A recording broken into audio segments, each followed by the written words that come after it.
Welcome everyone to today's seminar of the Microsoft Africa Lab and AI for Good. Today we'll have Dr. Gilles Hacheme presenting on mapping the world, creating a global and temporal high resolution building density map. Just an introduction on Gilles. Gilles is a research scientist at the Microsoft AI for Good Lab. We actually sit on the same floor. He uses computer vision, remote sensing, and statistics to address societal changes such as food security, climate change, and disaster response. He's also a member of the Masakane NLP research community. He's worked on breaking language barriers in Africa. He also co-founded AI for Innov and Geo AI Africa, a nonprofit organization where he works on adapting and building AI technologies to tackle societal challenges in Africa. Finally, he's been listed among the top 30 AI pioneers in Africa by Empower Africa. Welcome, Gilles. You can take over screen share. Thanks a lot, Mercy. So just a second, I'm trying to share my presentation. Yeah, sure. Yeah, so I'm in again. And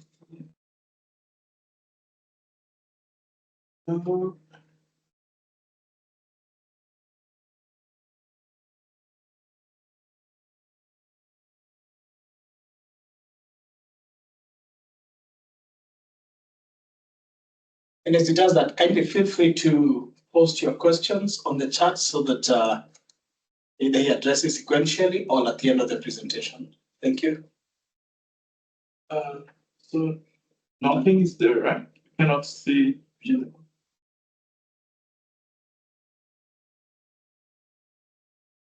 you see anything? Yeah, it's coming. Yes. Yeah, all good. Okay. Thanks a lot. So I think I don't need to present myself anymore. So today I'm going to talk about one of the main projects we are currently working on at the AI for Good Lab. The goal is to try to map buildings and population globally. So let me give a quick presentation of the AI for Good Lab first, our mission and what we work on. So our mission is to empower everyone on the planet to address the most pressing challenges. Especially, we work a lot with organizations like humanitarian organizations, government agencies, and other research institutes to tackle some of the most, I would say the main big problems we have currently.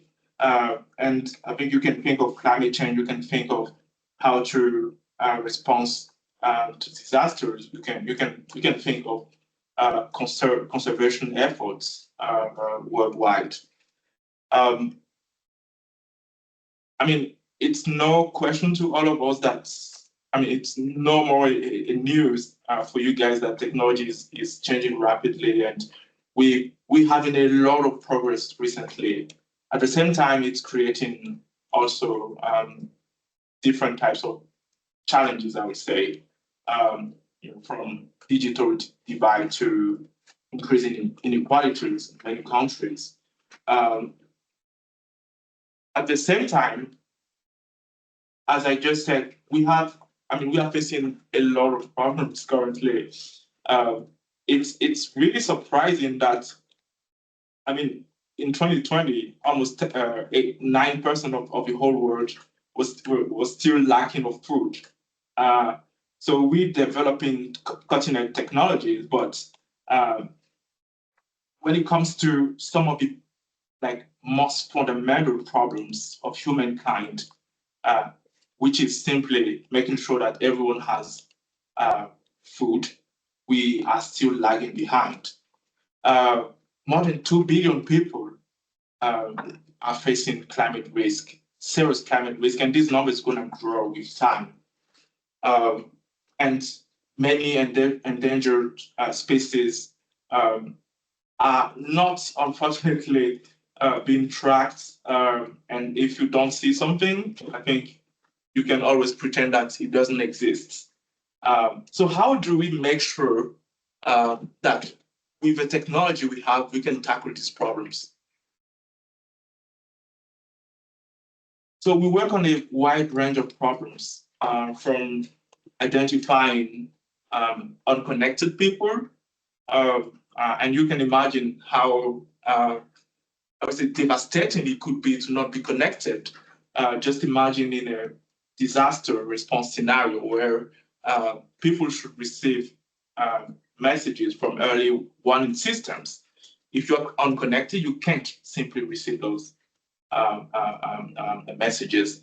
You can also imagine AI being used to also help humanitarian organizations respond better when a disaster happens. Just imagine when there's an earthquake somewhere, like last year in Morocco, sometimes organizations need to take days or otherwise weeks to identify areas where a serious damage building happens. And this is the case for many organizations on the ground. So we're trying to use AI to accelerate that process. Now we can do it within hours with AI and combining that with latest satellite imagery. You can also imagine like how do we protect wildlife? How do we monitor wildlife? So there are many approaches to this, but AI is helping accelerate that. So I will stop here. I think you have a global picture of what we do. I'm going to focus now on today's topic, mapping the world. So first, what's your motivation? I've mentioned a few, but want to give more context. So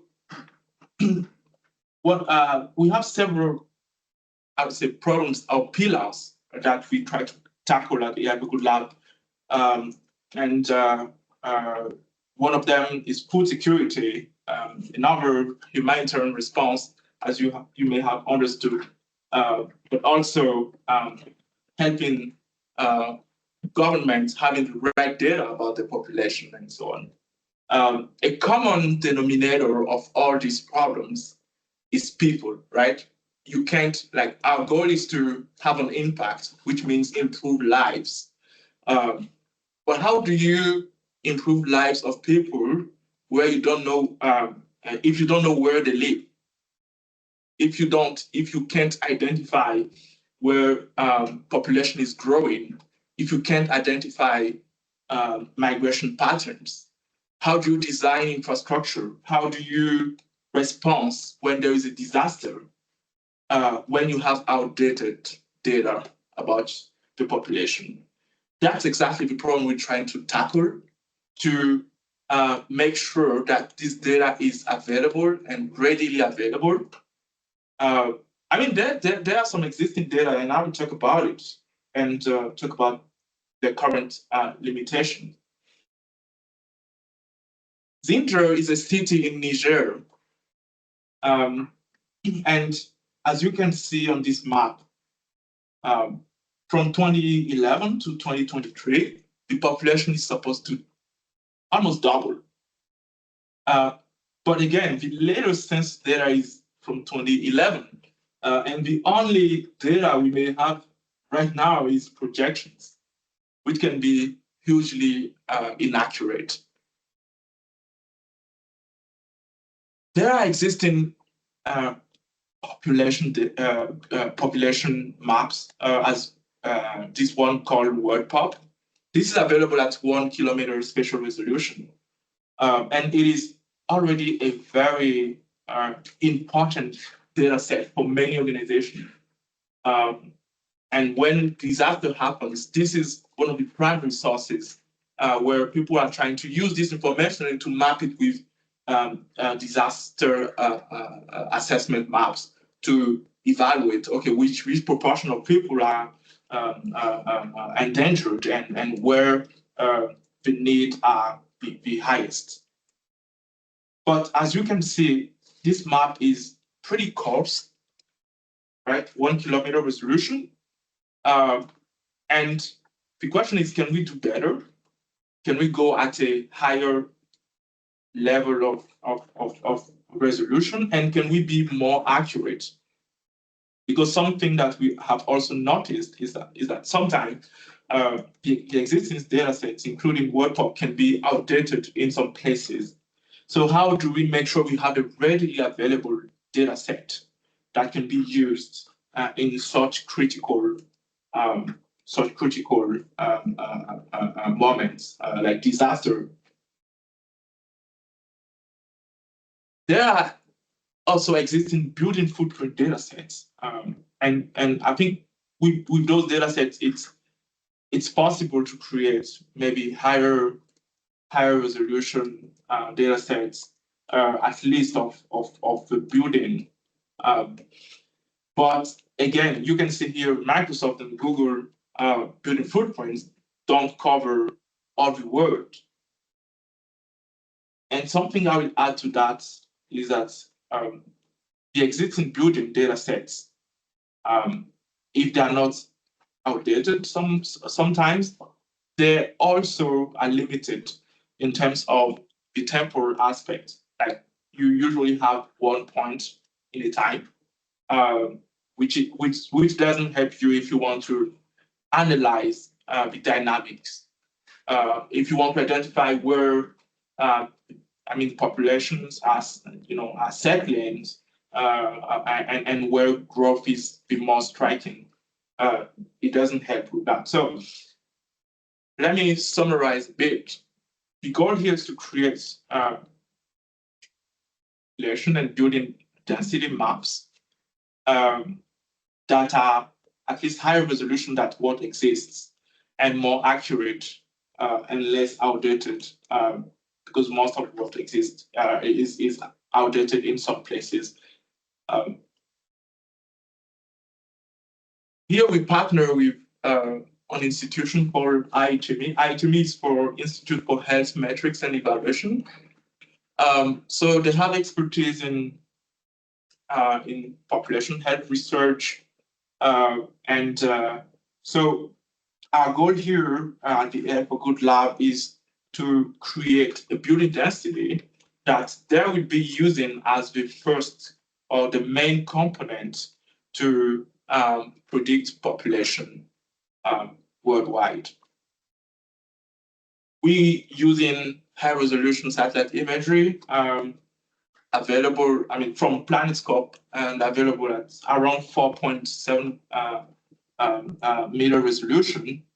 And Planet Labs is one of the main providers of satellite imagery worldwide. They provide daily satellite imagery, but here we're going to be using the quarterly images for the purpose of this work. How do we model this problem? So I'm going to talk about how we go from satellite imagery to building densities, and even what do we call building density in this case. So the raw, let's say, the raw output that we want to predict is what you have on your right, okay? But how do we produce it? So we go from raw building footprints, okay? We have these polygons, and then we compute the proportion of small patches that are covered by a building. So we take an 8x8 pixel patch, and then we compute the proportion of that specific patch or grid cell that's covered by a building. So then we have numbers between 0 and 1. So 0 when there is no building at all in that particular patch, and 1 if it's completely covered by building.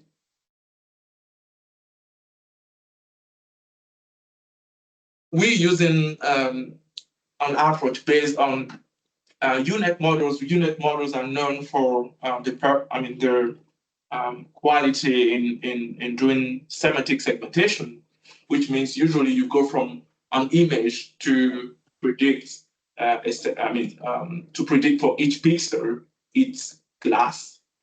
But here we want to predict densities, which you can think of like a probability, right? So we just yeah, so someone is saying something. Julius. Okay, so here the unit we're using is trying to predict the densities and not classes first. Second, the unit we have seen that in our experiments that it usually doesn't generalize word to the whole word. Like if you're using a basic unit and you train, our data sets is not the whole word. I think I've skipped that, but you can, okay, here we're using some Microsoft built-in footprints, but also a data set called SpaceNet. And these data are not necessarily representative of the whole world, and we can't even train, at least we don't want to train on the whole world, but we still want to have a representative sample of the whole world. But again, the unit usually doesn't perform well when it comes to generalizing to different landscapes and so on. And that's why we're using what's called mixture of expert, which is a term derived from latest advancement in LLMs. The intuition is that a single model can maybe work well in a given restricted area of interest. But if you want to go to different landscapes and make your model more generalizable, you need your model to adapt quickly. So you need to add a component that helps your model adapt quickly to different cases. So that's where the mixture of experts is helping here, is helping the model to adjust and select the features it needs to use depending on the input. So that's the main point here. I will dig more into what we're doing. I think this is a research meeting. I will try to explain more. Okay, I will go just focus on the first row. You can forget the second row for now. So the model takes as input, like just imagine you want to predict building densities for Q2 2024. We will use the image for a given area. We will use the image for Q2 2024, but we will also give a context here, which would be the building density predicted the time before. Okay, predicted, or let's say in the training, we're using the real building densities. And so we concatenate that. So we have like the image, if the image has 3 channels, like RGB, we add the building densities as a 4th channel. So it's as easy as that. And then we give that we put that in the U-Net, and we have an output, which is let's say in a basic case where we just have 3 channels. So the output, the U-Net output would be with 3 channels, right? H is for height, W is for width. And if we do a skip connection, like we add again the building densities in the internal representation here, we come again with something with 4 channels. Okay, and that we can downsample it. So keep in mind that okay, the image may be H times W, right, in terms of size. And then if we downsample, then we have something, we downsample by 8. We have now a smaller internal representation, which dimensions would be H divided by 8 and W divided by 8. Still with the 4 channels, that we get previously. So till now, I think it's pretty basic, right? If you have already used the U-Net, I think you have an idea of what this looks like. So the second component is the mixture of expert part. So what do we want to do? So we have a downsampled internal representation of the image concatenated with the produce building density. And we instead we could use this directly and do the predictions in terms. We can just use do another convolutional layer and bring it to have only one channel and just do a softmax, and we could already be done with the analysis. And that's exactly what we started with. But then the model was very weak. We will discuss this later. So instead of doing a straightforward modeling, now we're doing something a little bit complicated, but I can reassure you, we don't want to build something complicated for the sake of complexity. So here what we're doing is we want to channel the prediction. We want to do prediction through different channels. Like instead of just having one single prediction, imagine that we want to create 10 channels where the prediction can flow in. So each expert here can be considered a representation, a given representation. So here I'm in the second row, you can see. So the XD here, okay, we are putting it in 8 different, let's say n different convolutions, okay, and we having just a representation in terms of convolution as you used to as we used to do it. But the second step is how do we use those features? So here, our assumption is that depending on the landscape and the image, we want to rank these features differently. So maybe in Kenya, maybe the second feature would be more important than the first, and the end feature would be more important than the third, and so on. So we use the the internal representation we got from the U-Net again here to predict a set of weights, and those weights will only be used to rank the features that we created here. It looks complicated, but it's a very simple process. Just keep in mind, we take a transformation, like n transformations of the XD, and then we want to rank those transformations. Okay, and we want those this ranking to be dependent on the input in some way, and that's where we're using like a kind of feed-forward neural network. And so it goes like we flatten the XD, and it goes from the dimension of the like it will go from 4 times H divided by 8 times W divided by 8 to the dimension of the number of experts we're using. So if we're using n experts, we're having a feature vector of n, of course, multiplied by the number of number of images we have in our batch size. And we use those weights now to rank, and you can see out of this whole process, what is interesting for us is this, what we call X1S, X2S, and so on, just to mean sorted. The S here means sorted. So the X1 here is not necessarily the X1 in the previous step because it is sorted. Just imagine that we have sorted these whole features using their weights, using the weights that correspond to each of them. And now we use that.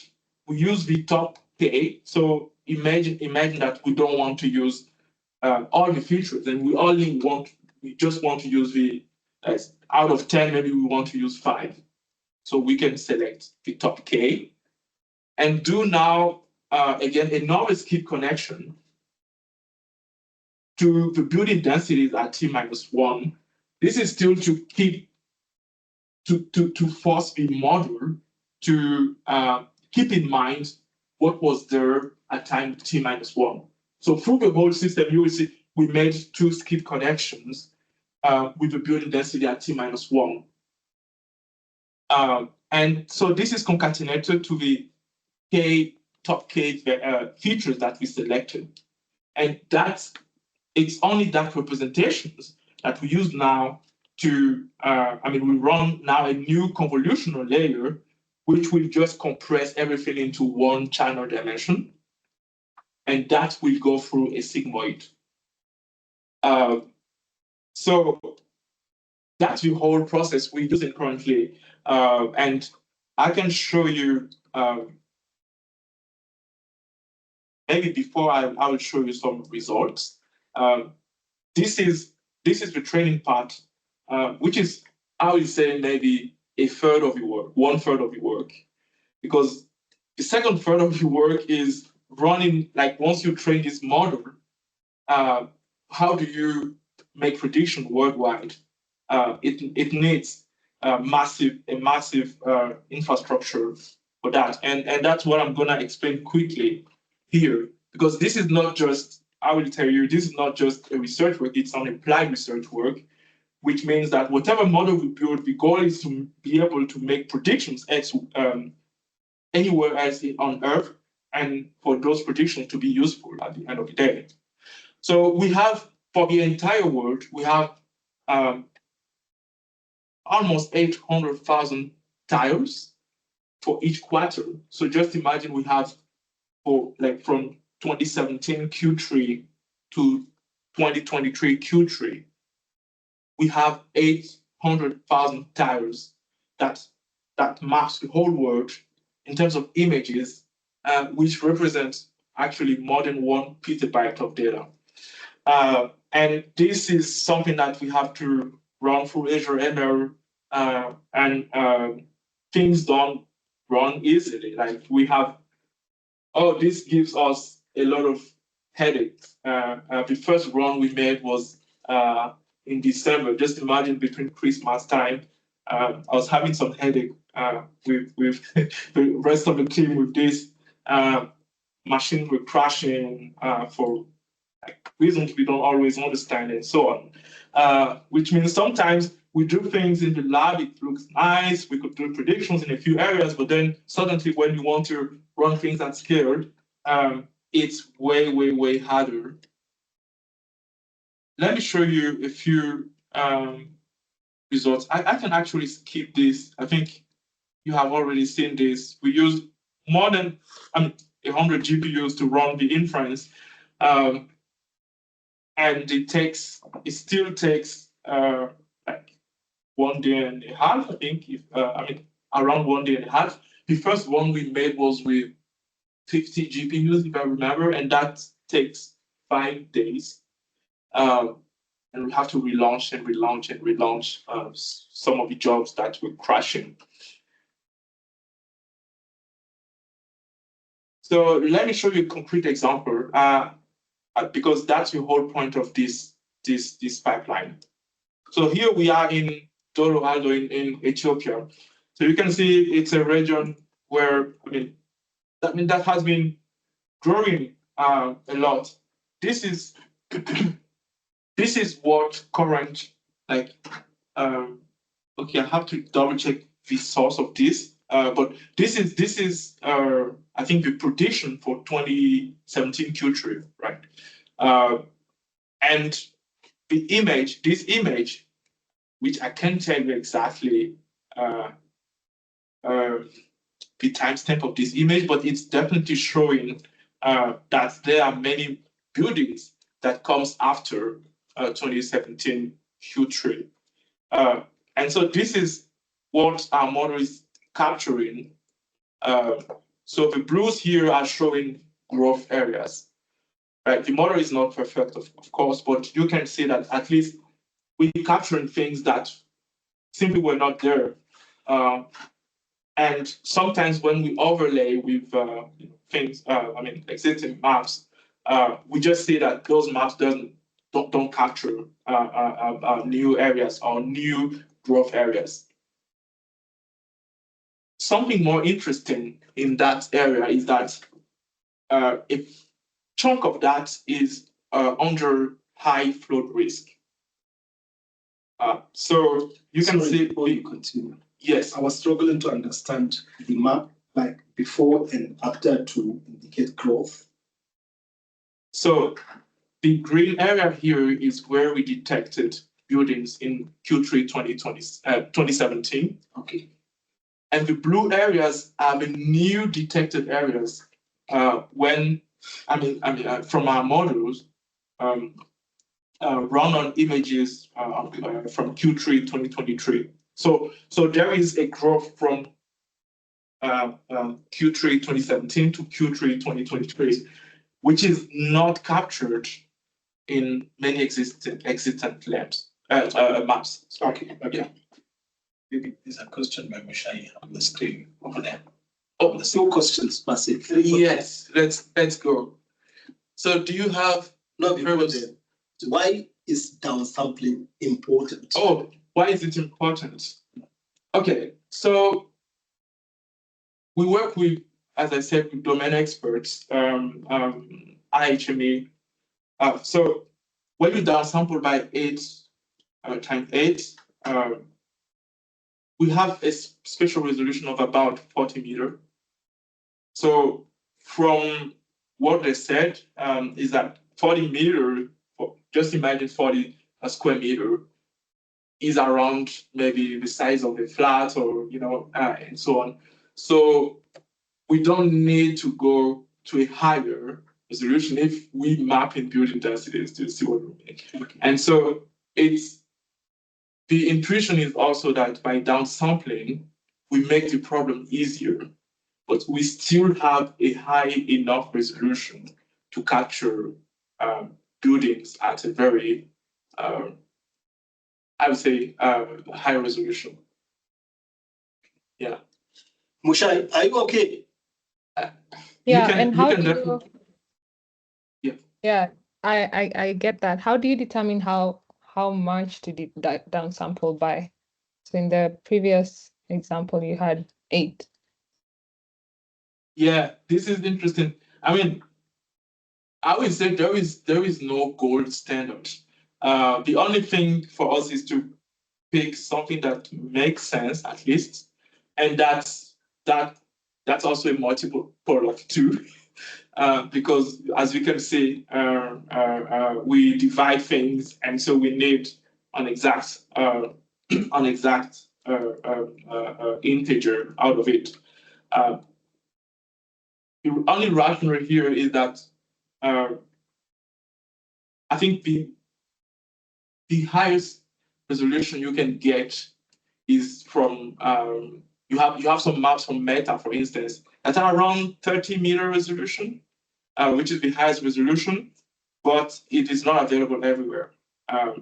And if you go lower than 40 meter, you can still capture things, but it makes your problem harder, and it doesn't bring any additional value because we all know the average size of the buildings. So I would say there is no gold standard, but this is what we pick for these different reasons. Yeah. Okay, there is another question. Are the expert weights also lands blank? Yes. So we don't put any fixed weights. So they are learned. So what they are learning to do is to take values that will just order the features in such a way that they represent well, or at least they capture well the landscape. So you will see that those weights will be dependent on the input, right? It will be directly dependent on that. So what we expect is that, for instance, in Africa or in some places where you have very dense buildings, it will take a particular order And then when you go to areas with sparse building, you take another order. So it will be changing orders. It's dynamic. It's dynamic, exactly. So that gives a level of flexibility to the model that can adjust more quickly. Of course, you can also achieve these kind of things by increasing the size of your model, right? It's also another way to achieve that. But the goal for us is to keep our model still as small as possible, but again, to generalize better. So these experts from LLMs, they were created actually to kind of help compress the models, especially during inference time. So instead of using your whole parameters during inference time, you just select a particular set of weights you want to use. Yeah. Okay, before you continue, the last one is, do you always have the previous building density for areas that are not as well represented with up-to-date images? What do you use instead to generate the new dimensions? Yeah, interesting. So during inference, what I call inference is prediction. During prediction, we only use what we predict as building densities to feed the system. So when we start, I mean, the question would be, how do we start? Like at the beginning, if we have no building density, how do we start? Actually, we start initializing everything at 0. Okay, for the time, let's say imagine time, I mean t0. So we assume that nothing is there, but we add the image there. So the system learns how to predict for the timestamp t equal 1, and then we use that building densities to feed the following system. So you can imagine that, like the way you initialize an optimization problem, right? You can start with random numbers, and then it should find its way. And here we model things like a Markov chain, right? So we assume that the current prediction only depends on is only conditional on the previous one, which is, I mean, it's also possible to incorporate more temporal dimension, but for now we haven't seen it very useful. Yeah. So like in training, yeah. What like lead time do you use like to predict? Like what's the lead time for predicting the next building densities? Yeah. So actually, the time steps, it's or the, I would say, the gap between each time step is not restricted. So for instance, in the SpaceNet data, we're using monthly data. When we use, when we are predicting, in our case, and we use planet imagery, we have it at a quarterly basis. So we only let the model learn from its past and considering the current image. That's the goal. Okay, I think we need to continue with this before we move into questions. Yes. Okay, so let me give it now. I was talking about this area. I mean, the darker area here is where flooding is at a high likelihood. As you can see, there is somehow there is a river here. So you can see that many people around would be directly affected if the river goes outside of its boundary, right? But again, if you don't just see where the people have been settling more, at least we can say, okay, they are not getting closer, right? They are trying to settle in areas where it's a little bit farther than the usual flooded areas. But it can happen in some cases that they're still settling in areas where we still have a high flooding risk, which is an information I think decision makers would like to know in almost real time, or at least at a quarterly or yearly level, to see, people are settling here. Maybe we are not completely aware of that. We should maybe take some actions or know if we know it and there is a flooding happening, we know where we should focus first. So you can see.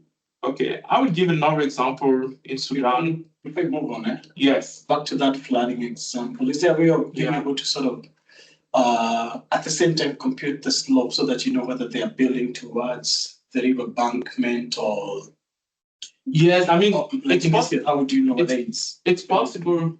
Yeah, it's possible to use maybe digital elevation models that give you these slopes. Like you can compute have the slope from this data. But you have more sophisticated models that are hydrological models that can already give you that incorporate these data and that can already give you this likelihood of flooding happening. So what we're trying to do here is to overlay the building, like the predictions we have here, to those existing risk maps, right? That are already very sophisticated, by the way. And then we can extract, like, okay, where are the people settling that the government should care about, right? If they're settling in areas where we know that flooding can happen, this can be dangerous. Yeah. So let me give you another example. So this is in Sudan. This is a refugee camp. And so it might not be straightforward, actually, for governments to know how quickly it's growing a refugee camp. It might not be straightforward because you may have in cases where, people are coming because they are in danger somewhere. So the refugee camp can get growing, and it would be hard to just know where everyone is settled. So here, for instance, you can see here, this is the image in Q3 2017. Okay. So when we run the building density. Sorry, please. When you said Q3, you mean Q3? Quarter. Yeah. Okay. Continue. Because sorry. everybody has his own language. Oh yeah. Sorry. Maybe I have not clarified that. Yeah. Sorry for that. Yes. So Q3 2017. So okay, we detect those. This is what we detected. Okay, which is coherent, right? What is there? But then when you go to 2023 Q3, you see the development. It's huge. And we can I still ask one question, please? Sorry. Yes. Sorry, please. I'm just trying to wrap my head to understand. No problem. So when you said 20,000, that was an existing satellite image that was there when you started this study, or what? Yes. So these satellite images are stored by our partners. Planet Labs, I want to say. Okay. So there's the image for 2017. Yes. Yeah. They store I think the most recent images we got are from 2017 Q3. Yeah. So they store every single, I would say, day. Wow. Globally. Every day. Yes, every day. Just imagine the amount of data. Which story are they using? What type of story? Yeah, I think this is enough. Yeah, but this is massive. Yeah. But by the way, these satellite images are under commercial rights. Okay. Yeah. So whatever we produce here, we work with our partner to see how we make it accessible. But anyway, the building densities are not the end goal.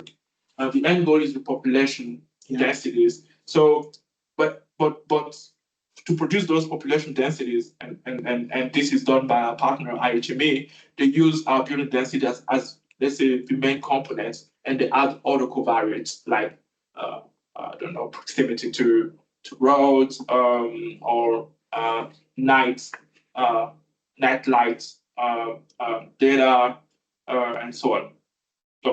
So just to show you here, we could capture most of the growth, and this is one great example of how this data can be valuable. Like if you are in this, if you don't live in this area, how do you know quickly that growth is happening here? Is through this kind of data. Yeah. So what is it useful for? I think I've talked a little bit about it. It can first help identify invisible communities. Again, if you don't know that people are settled somewhere, they can suddenly become invisible because whatever, if you are a policy maker, whatever you design as policy should be backed on this type of data, right? I need to build hospitals. I need to build schools. So just imagine the consequence of not having such data, and especially maybe building policies around outdated data. It can also be useful for retrospective analysis, to see what, like, when this maybe disaster happened somewhere, what was the impact, not just after, but the long-term impact. Has people moved from this place, right? Or do we have even more people settling there? These are easy questions that in many cases we can answer today. And you can imagine other applications, the environmental monitoring. Are people settling in protected areas? This is also something. Can I come in just for 2 minutes, please? Yeah. Really, this slide answered most of my questions as you were trying to, like I was looking at what is the end, and fortunately I got my answer here. Yeah.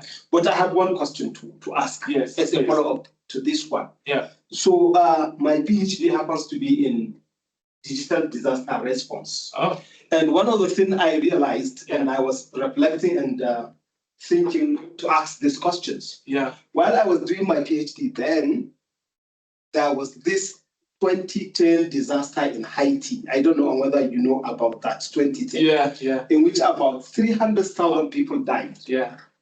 So what has happened there, the UN mission that was in Haiti, Yeah. so they have the data and everything to help for disaster response.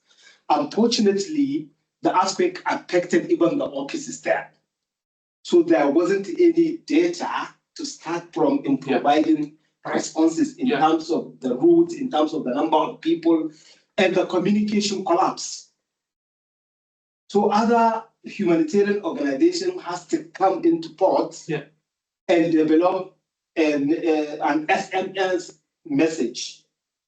When they developed the SMS message, unfortunately, the guys, they came from Harvard, and most of them only speak English. And those people in Haiti speak Creole and French. Yeah. So they have to employ other disaster people like Translators Without Borders to translate those messages, then after translating to share it with other organizations in order to provide support. So what I was trying to say, like, suppose this knowledge of yours is around and the data set and everything, and the whole thing collapse. How will this help in assuaging all these problems that we suffered in 2010? You understand I definitely understand. I think this is part of, let's say, this is one of the applications. Just imagine, even when those structures are like you have all these organizations on the ground, and they could still maybe have this data. Yeah. The time it takes to like merge these scattered data. Yeah. And those data are very valuable. Yeah. So it may take days, weeks, and at the same time, many people would be suffering or dying. So the fact is that this data we're producing will not replace completely on-the-ground data for sure, but it can provide very quickly first insights about, okay, we know where the damaged buildings are, we can detect them, and we can compute a relatively accurate number of people that lives in those damaged buildings. And that's the whole point of this project. Yes, and So this will happen like in how many hours or days? this should be able to happen in hours, the same day. So right now it's possible to do similar things, but the population count is, I would say, not very accurate because it's computed at one kilometer resolution, which is maybe, I mean, it is already useful, but if you are targeting, if you want a very targeted action, you need to go at a higher resolution. And this is what we're trying to do. Okay. Yeah. And also at the same time, our map should be able, like, we should be able to get at a quarterly frequency an updated version of the map, which means that our map should be at least one of the most updated maps, hopefully the most updated. Thank you. Yeah. Thank you. Yeah. So thank you for your time. And again, maybe you have other questions, but yeah, I hope that it was not too annoying. No, I'm really excited about this because like it's really important. Yeah. And the last slide like did the magic in like saying, yeah. so all these are the potential use cases of this thing we are doing. Yeah. I showed one. So have you done this same thing when there is this flood in Kenya? Like for the flooding in Kenya, we assess the risk. I mean, we detected where a flood happens. Right now, in our pipeline, we also usually use the world pop data, which is only available at 1 kilometer. But once this data is available, validated, we're in the process of validating that data set globally. Then that will be our primary data that we will be using. So of course, we are limited. We're doing the building density part, and our partner IHMA is doing the population part. Okay. Which the first version should come very soon. So yeah, that will be a primary source of data when we want to do disaster evaluation. And we work directly with, I mean, most of the time with Red Cross or other agencies to provide this data within hours. So you guys, you are working with my boss hand in hand. Well, you're Thank you so much, Jules, for that presentation. I don't know if there are questions online. Someone who's not posted it on the chat. There's a question for Jules. Jules? I know it's hard for you guys to pronounce my name. Any question, comment, feedback? People are still processing all this knowledge. Yeah, so kindly feel free to reach out to Gilles on email or on chat in case you have a follow-up question or something pops up. So thank you so much. Let's appreciate Gilles one more. Yeah. Thanks. Thank you. We come to the end of our seminar today. We look forward to hosting you again in a month's time. And this will be previously communicated. So David is saying would love to get access to that cluster for testing. David, thank you. Right, yeah. This is out of my, my, specialty. Yeah, not my specialty, but I have no power over that. They are claiming it's for research purposes only, but I doubt them. So anyway, thank you so much and have a good afternoon and a great remainder. Thank you. Asanteni sana.